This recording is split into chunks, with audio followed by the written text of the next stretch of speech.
Hello, good evening and welcome to Prime Business. I am Pius Kojobaka. The Chamber of Petroleum Consumers Ghana says there is justification for a reduction in transport fares following the consecutive reduction in prices of petroleum products since the beginning of the year. According to the Executive Secretary of COPEC, Duncan Amoah, the time is right for a drop in transport fares to cushion consumers. He spoke to Joy Business. Pius, you recall not long ago on your platform, I reiterated the need for us to go slowly on the public transport operators so that if it so happened prices went up tomorrow, we wouldn't be asking them to go and increase transport fares. Where we are now, we at COPEC would agree that the time is ripe. We are in a proper time for transport operators to now look at reducing transport fares by a minimum 10-15% to be able to ease the pressure on commuters. I say this on the back of the fact that cumulatively, we have recorded in excess of 18% reductions since the start of the year when fuel, petrol, diesel, LPG were all trading above 15 a liter. If today you are doing almost 3 Ghana Cedi of that, you've seen something significant happen.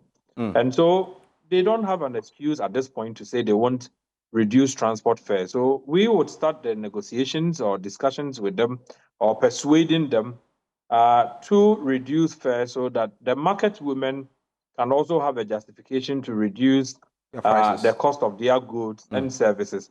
Any excuse at this point to hold transport fares at the levels they are, I don't think will be justified or sustainable. So we are asking at this point that they go down on transport fares, both the electronic and the non-electronic public transport operators should see to it that the average Ghanaian who uses their services get the benefit of the fuel price reductions that we have seen. And then again, GUTA also asking its members to reduce prices.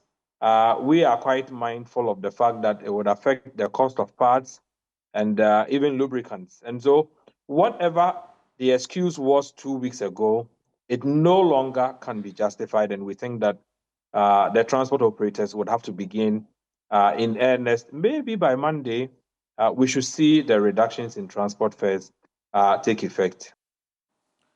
Regional Director of CAS International, Apia Kusi Adomako, has stated that a 60-day deadline to reduce market prices is too long.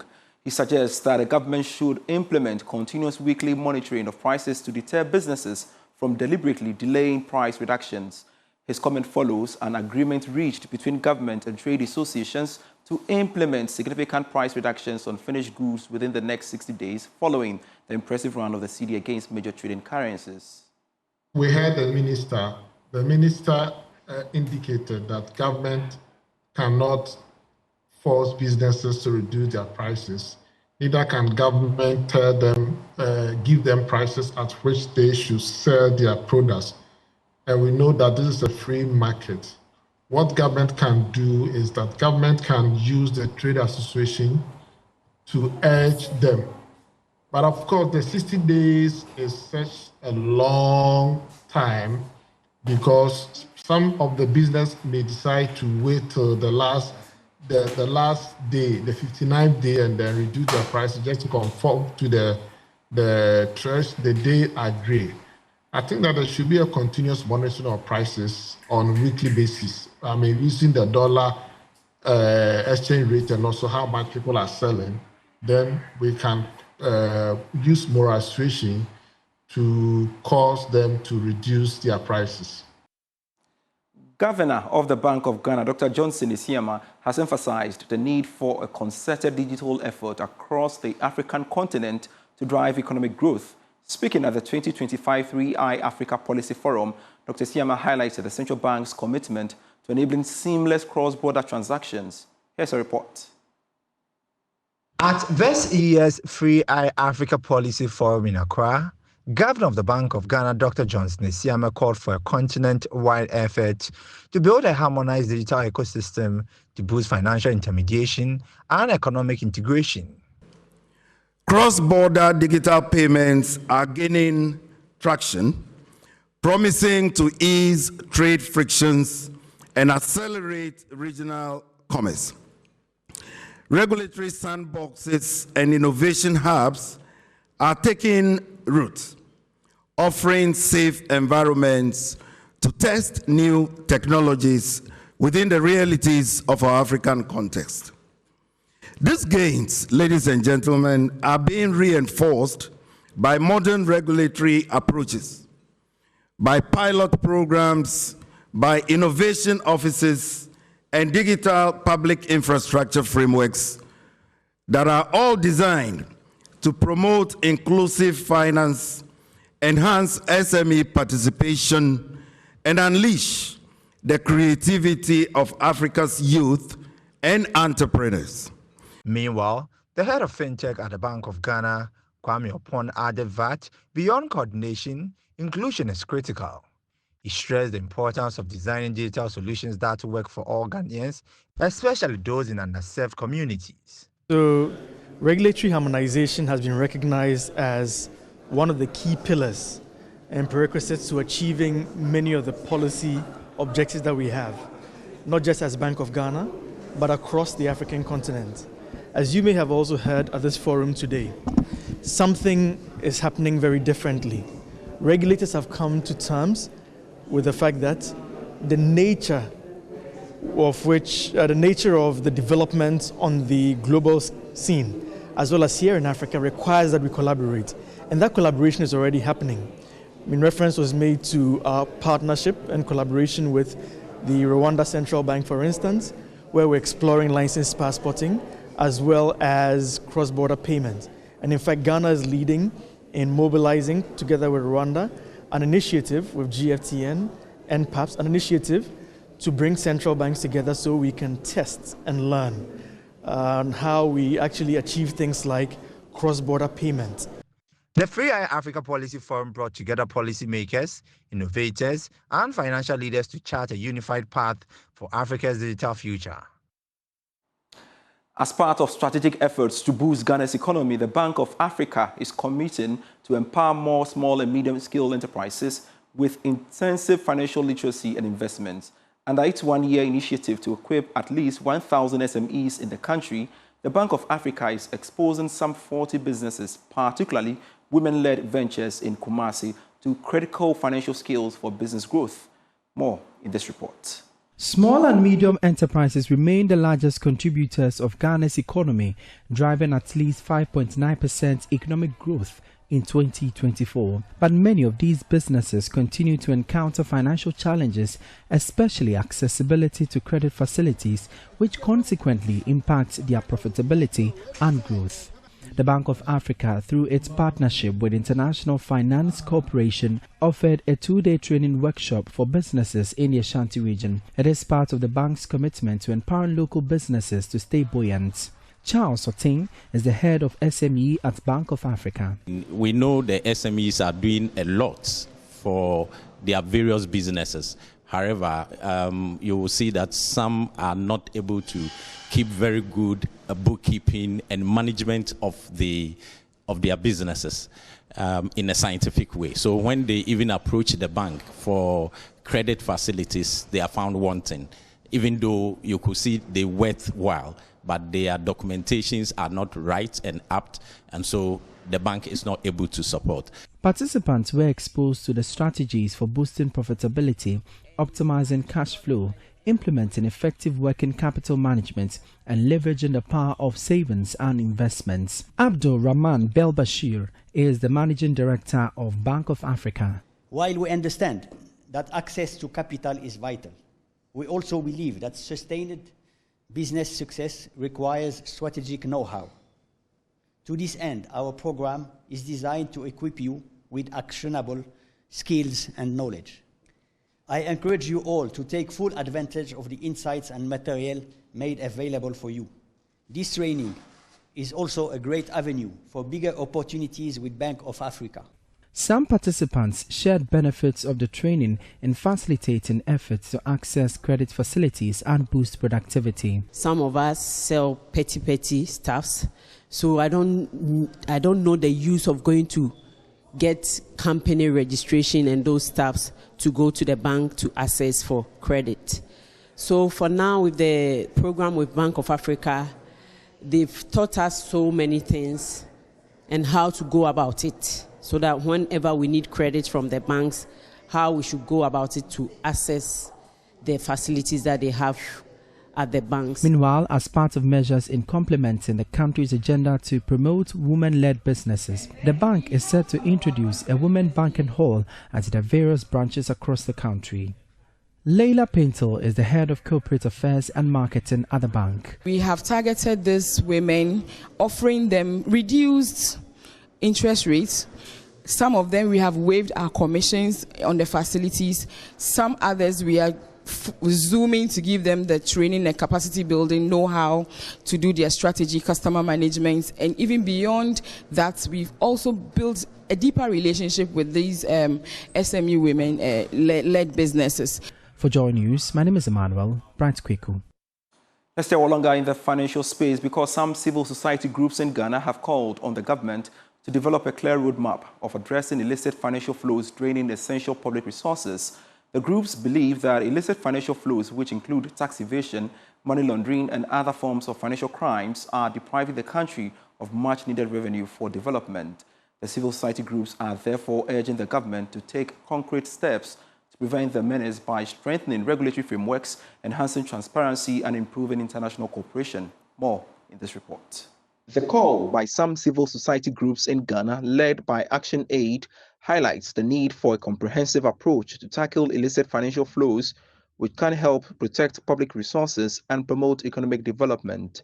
Speaking to Joy Business at the National Civil Society Dialogue and Mobilization and Financing for Development, Country Director of Action Aid Ghana, John Inko, emphasized the need for a progressive taxation agenda to tackle illicit financial flows draining essential public resources. Government need to embark on progressive taxations. Taxation in a way that will ensure that the rich who can pay more, so that government can pay for the gender responsive public services we are talking about. There's also the need for government to map up concrete mechanisms to address illicit financial flows, which sees a lot of Ghana's resources being plundered out of the country.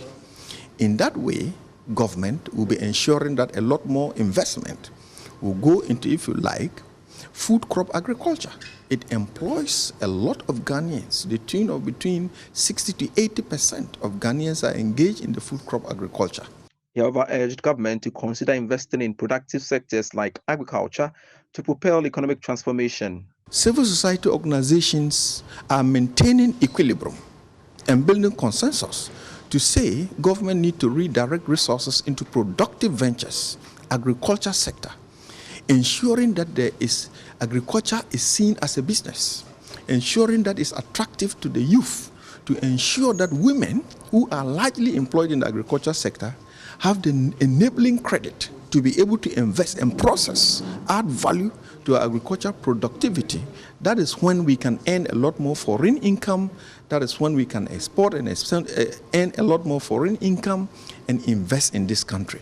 Policy and Programs Head for ISODEC, Bernard Anaba, highlighted the negative impact of illicit financial flows on the economy. So much is leaving our countries in terms of illicit financial from tax avoidance, from tax evasion and all corruption, and all those monies are leaving our country, and that is making it difficult for government to gather enough resources for development. It's also because development is about having the control over the productive sectors of your economy. But government is losing that. The governments are being told to privatize some of those sectors, which means that if you privatize your mining sector, then you lose control over it. So it's the private sector, whoever has control over that is the one that controls your economy in terms of revenues and other things. So increasingly, government is losing its sources of revenue for development because of debt crisis and because of illicit financial flow.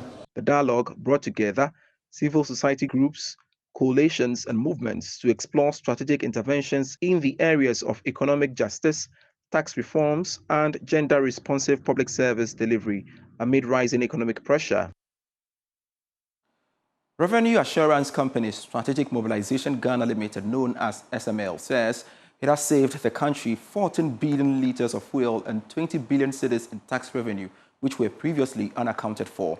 The company revealed this was achieved between 2020 and 2024, helping the Ghana Revenue Authority address leakages at petroleum depots. Director of Support Services for SML, Dr. Yase Wasapong, disclosed this at their 5th anniversary celebration in Tema. Kwame Yanka has more.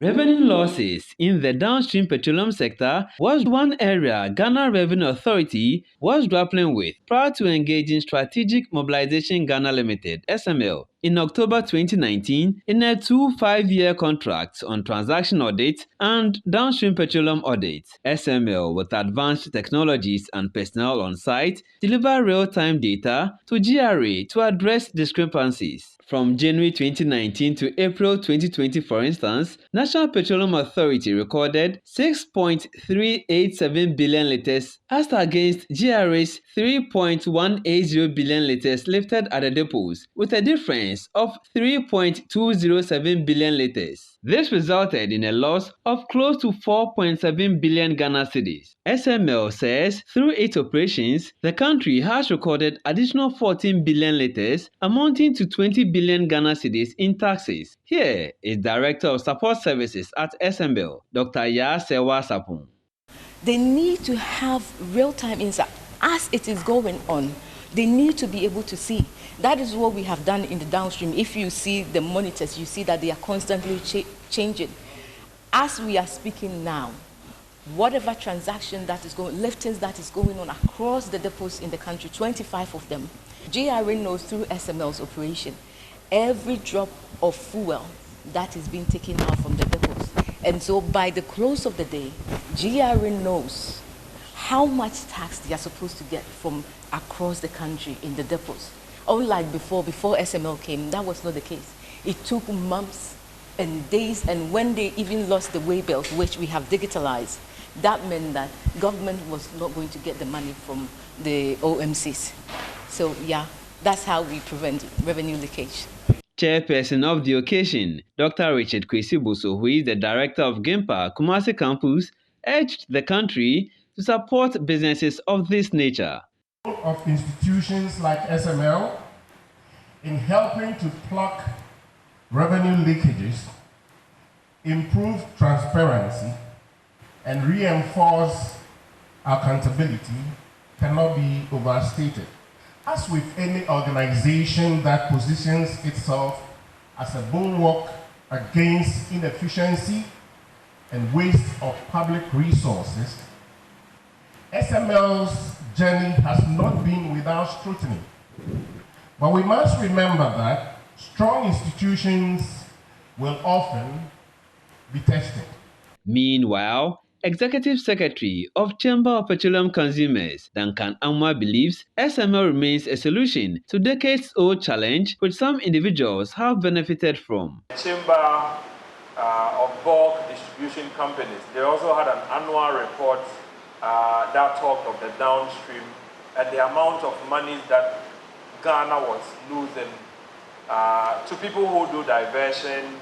They would even pretend that the product is for export, and so no taxes will be collected. They will load everything, then would end up still selling in Ghana. The taxes are then diverted to private pockets. And so when you have a local solution by Ghanaians that addresses the concerns that And to some other stories, the Driver and Vehicle Licensing Authority, DVLA, has given a 2-week ultimatum to all owners and operators of excavators to register their machines from May 14 to help stop illegal mining, popularly known as galamsey. The following report has more. The category of machines affected include individually owned excavators, dealer-owned excavators, and concession-owned excavators. Addressing journalists at a press briefing, the chief executive of the DVLA, Julius Nikwekwoti, explained that the move is intended to stop the illegal use of earth-moving vehicles in forest reserves and river bodies. It has come to the knowledge of DVLA that there are excavators which were found operating in the mining areas which have not been registered with the DVLA. Further, some farm equipment which have been found to be used in illegal mining have not also been registered. The authority stands ready to enforce this mandatory obligation, and for that matter, we wish to announce some immediate measures. As a result, the authority wishes to announce that all owners and operators of excavators and farm equipment who are not registered with DVLA are required to locate the nearest DVLA offices within their jurisdiction within 2 weeks, starting from today, being the 14th of May 2025. Register their excavators and farm equipment without any further delay. He cautioned that from June 1, 2025, the police and its operational team will go around the country and arrest and confiscate any excavator in operation in mining sites without registration. Mr. Korte disclosed that the DVLA will be working in collaboration with the Police, Minerals Commission, Ministry of Lands, and the Customs of the Ghana Revenue Authority. As an additional measure, the authority, in collaboration with other stakeholders, has constituted a registration team regime for any excavator and farming equipment that are imported into the country to be registered at the port of entry. This exercise is to enable the identification of every excavator and equipment that enter Ghana and to trace their ownership, including their operations, to curb the phenomenon of unregistered excavators and farm equipment in the system which cannot be tracked for their activities. The Association of Automobile Assemblers Ghana has launched the second edition of the Ghana Automotive Summit 2025, aimed at showcasing locally assembled automobile brands in the Ghanaian market. Speaking at the media launch in Accra, President of the Association, Jeffrey Opon-Pepra, emphasized the importance of supporting made-in-Ghana vehicles to boost local employment and drive growth. The second edition of the Ghana Automotive Summit 2025 has been launched under the theme, The Future of the Automotive Industry. According to the President of the Automobile Assemblers Association of Ghana, Jeffrey Opon-Pepra, this year's summit will serve as a platform to showcase locally assembled vehicles and foster dialogue around key policies aimed at advancing the growth and development of the automotive sector. There's going to be exhibitions of vehicles that we've been assembling in Ghana to showcase the good things, the good work that we are doing, to let the public also know that the vehicles that we are producing locally here is not different from what we look up to in abroad, or we are looking up to import here. You save a lot of time, you save a lot of money when you buy locally. You also contribute to the growth of Ghana. That's why we say, drive local, you drive made in Ghana. Mr. Pepra also emphasized the importance of strengthening vehicle asset financing in Ghana. Very soon, we are going to launch vehicle asset financing in the country, which will going to give the affordability for people to buy a car on a high purchase and you pay in bits. Because that is the struggle that we are facing. We see that the appetite for used vehicle is all about affordability. If you can have some sort of easy way of paying a vehicle, I don't think you will think of importing a salvage car into the country. You just go into a showroom and buy a tier rubber that we talk about. So the banks will be there, the insurance will be there, and also some of the auto component products will be there. And then we are even having some also the filling stations also partnering with us. The Ghana Automotive Summit 2025 is scheduled to take place on June 3rd, 2025 at the Grand Arena in Accra. The event will feature exhibitions from top automobile brands including Toyota, Nissan, Volkswagen, amongst others, and is open to automobile enthusiasts, industry stakeholders, and the general public from across the country. And that's our package by way of Prime Business. I am Pius Kojo Baka. Prime Sources next.